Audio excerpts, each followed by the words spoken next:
Hi everybody and welcome back to my channel SH Millinery for another book review. Now this book, I have to say, is fantastic. I give it 5 stars plus. And it's called Hat Couture by Marianne Jongkind. Now the author, Marianne, she is an extremely well-known couture milliner in Holland, and I had the pleasure of meeting her a couple of years ago when I was exhibiting at the London Hat exhibition, and she's such a lovely woman. And yeah, we keep in touch via Instagram. Anyway, on with the book. Enough waffle from me. It's a big, thick book. It's a paperback, but it is a big, thick quality production. But I'll tell you now, it's not cheap. It's £65, but well worth the money, I can say. So let's have a look. So it's full of beautiful photographs and pictures, which is lovely. Table of contents. It's produced by Hat magazine, so I'll put all the details about where you can get it down below and the ISB numbers, etc. And it says she's made a huge contribution to the world of millinery in the Netherlands throughout her impressive career spanning almost 60 years. And she really knows her stuff, as you can probably see from the pictures. So she talks about how she started, how she got on in her career. She started making hats in 1961 when she was 16 years of age. But let me tell you, there's no limit of when you can start. You can be 90 and start making hats. So here we go. Lots of nice pictures of some of her hats and her events and her exhibitions. So a really nice, interesting book. Now, as with most of these hat books, she talks about tools and materials, hat blocks, head sizing, etc., etc.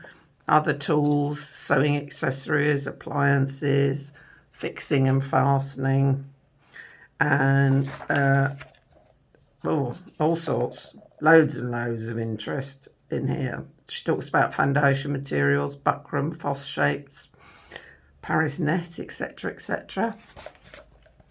And she talks about the basic techniques of joining things together. So stitching over millinery wire, slip stitching a felt brim, and then it should always be invisible on the other side. Stab stitching, all sorts of stitching. Petersham ribbon, Rossello braid, which is cellulose braid. You can't get it very easily now. It was a big thing years ago, but not so easy to come by now, and it's nearly always vintage. And then basic hat linings, that's useful. And then she goes on to give you some projects to do, and so we look. She talks about a felt hat with round crown and cloche brim. Now this is a one piece. She's blocked this in one piece. So, and what's nice is you get the pictures and numbered, so you know how you're supposed to go about this. She gives you all the tools and the materials, and lots and lots and lots of fabulous photography, showing exactly how to do it all the way, right through to stitching in everything, slip stitching the brim, putting on the ribbon trim, right down to the finished hat. And then she shows some sketches that she's done for catwalk shows. A felt hat, again, blocked in one piece over a fedora block. So again, lots and lots and lots of interesting techniques, tips, how to do it right up to the end. Very nice. And she talks about fedoras there, and she says it's part of her commercial collection. And she's done some very nice ones here. Look at that, 2 colours, very nice. A felt hat in 2 parts. So again, she's got 2 colours, and it's got a leather trim. So if you're wanting to work with leather, she does show you how to go about that and how to cut the leather and mark it, etc., and bevel it so that you get a lovely finish.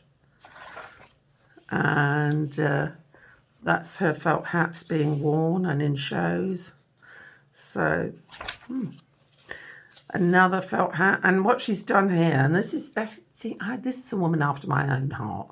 If you need a really tall crown, put 2 blocks together. There's no way you can't make a hat. You can always make it out of something. And there we are.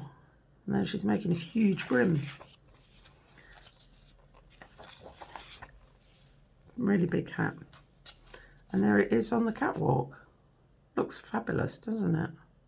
Love her dress as well. Oh, get sidetracked. A percher with felt and feathers. Very wacky, that, with all the feathers going out. Very dramatic. And of course, black and white always looks dramatic, doesn't it? She shows you how she's shaped the feathers, how she's attached them. And she's done what I do a lot, and I think I've shown it in some videos. By slipping the headband through the Petersham ribbon, you can fold it flat for postage or travelling, and also you can move it slightly. So if you want to move the hat about on your head, and I have done that in a video, I think I've shown it a couple of times, but she obviously uses that technique as well for some small things. And she said feathers on the catwalk. A cinnamon hat with straw cloth trim. It's a fairly sort of classic hat.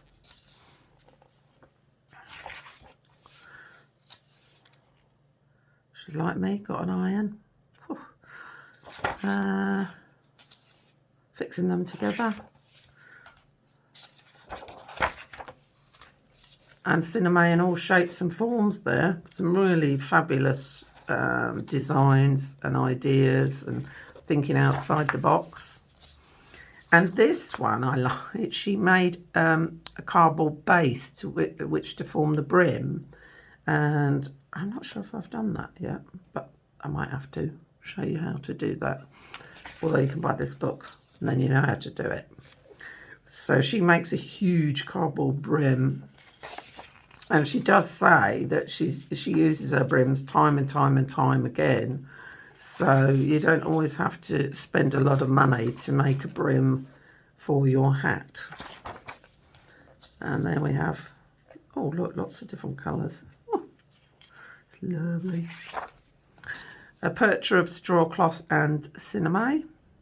She's obviously using the cinnamon as the base because the straw cloth wouldn't be heavy enough to hold its shape. So that's nice. Oh, and that's when she got married. 1968, she made her own hat out of straw cloth. How lovely. I haven't got a picture of the hat I made. When I got married, I made the hat, the dress, the cake, the shoes, the bag. That's what being poor was in them days. Sisal hat with leather trim again. Very nice. Lots of Sisal hats on the catwalk. And she uses Abacus Scrunch here. And funny enough, someone asked me about this the other day, and I said it's not brilliant because it doesn't hold its shape terribly well. You've got to put a lot of stiffener in, and you can shape it really well because it sort of flexes and you can pull it. But it is best sometimes to have an underbody of something. And what she's done here, oh, more cardboard hats. Yeah, she shows you can pull it and stretch it, and well, it doesn't stretch, it just tears apart, and you can wrap it around things.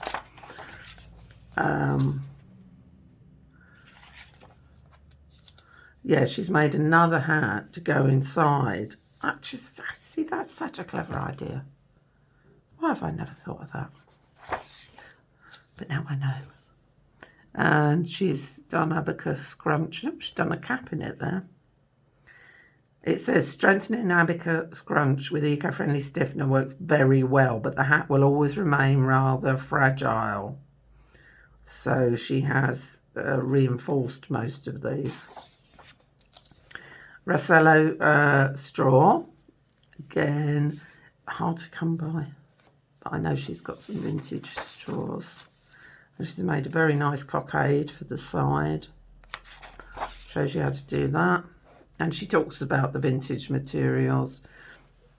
Yeah, most of them were made in Switzerland. Very hard to get. Straw hat made on a straw braid sewing machine. Now this is funny because I'd already started pulling apart a hat to use the braid to make another hat. I wanted a different shape. And then, blow me down, this book arrived. It's a shame it didn't arrive a bit earlier, because she gives some brilliant tips for shaping the straw. Now with this one, she's doing it on a straw braid machine, which I don't have, which I would love to have, but I'm highly unlikely to get one. But what she does do is she goes on to tell you about making one on a sewing machine. And this is so similar to what I was doing. But I must admit, I sewed my crown by hand because I wanted it to be slightly off centre. I'll show a picture of it at the end, but it was so funny that this was in the book, and I thought, oh, I could have done with knowing that and that and that and that. So you learn something new every day, don't you? And she's made a cardboard brim again. Now I used the original brim that was there, although I'd made it much shorter by taking off a lot of the braid, and I just put sprung wire in the edge to keep the brim firm.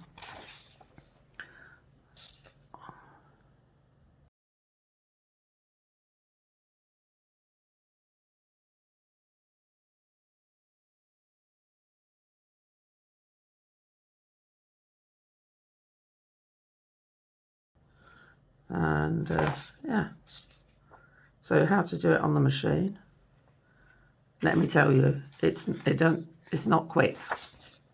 It's not quick at all.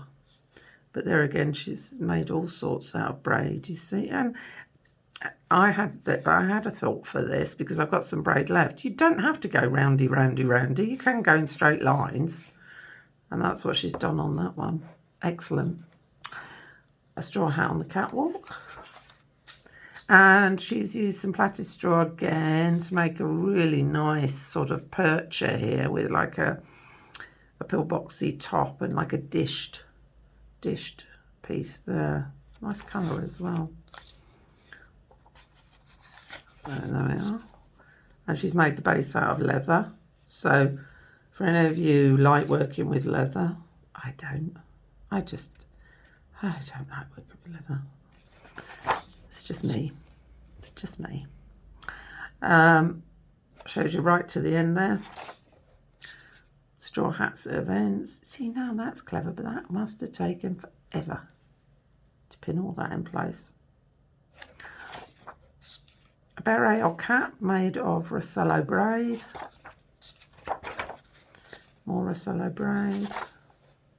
Now, what she's done here is made a huge hat out of crin. And I must say, it looks fantastic, doesn't it? You don't have to go that big. She's used what they call a skippy ball, but we would call a football or, you know, play ball. So she's used that as the base for her start, which is good. Again, woman after my own heart, uses things that don't necessarily scream out to you, millinery. And she stitches it all together, stiffens it, steams it, and makes a fab hat.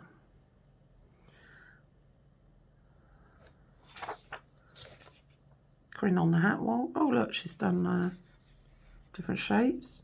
Oh, that one's nice, isn't it? And that one's made from vintage crin. Yeah, very nice.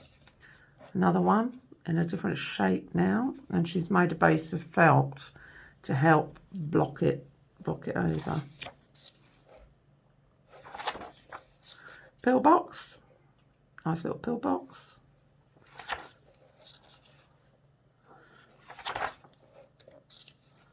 Pillboxes are always classic, always look good, especially tilted at the back of the head. A fabric covered hat with round crown and flat brim. I did do a round crown one, but I think I did it as a pillbox. Anyway, somewhere on my videos. And then she's made the brim, covering the brim, assembling it. Fabric covered hats here. Do you like a bit of fabric? Fabric covered hat with oversized crown, and she's used a wooden bowl, a salad bowl. I must get together with her at some point when we're all allowed to travel again. I'll bring all my salad bowls. Oh dear. There we are, oversized fabric covered hats on the catwalk. Paris net covered with organza. We've used Paris net again in my videos, but you can see she uses it to make base, and then she's pinned and pleated her organza over it. Looks fabulous. Very nice. Paris net on the catwalk, and again used for the base for hats. A turban on a felt base. Shows you how to drape it and pin it and do all that with it. Oh, she's got a little pattern there for the peak for the cat. And she does put suppliers in the back, obviously suppliers that she probably uses. And you can buy her hats as well. So there we are. I love that one on the back. Index. Well, I have to say, I love this book. You could just sit and browse through it. You don't have to make the hats in it. You could just sit and enjoy this book. But as I say, it's quite expensive. But if you really, really want to get into making hats and you want some lovely books on your coffee table, this is one of them. And I love it. So, thank you very much. Another book review will be coming up soon. If you like my channel, do subscribe. Click for the notifications for when I upload new videos, which is fairly frequently. And if you'd like to join and become a member, members get extra special things. Bye.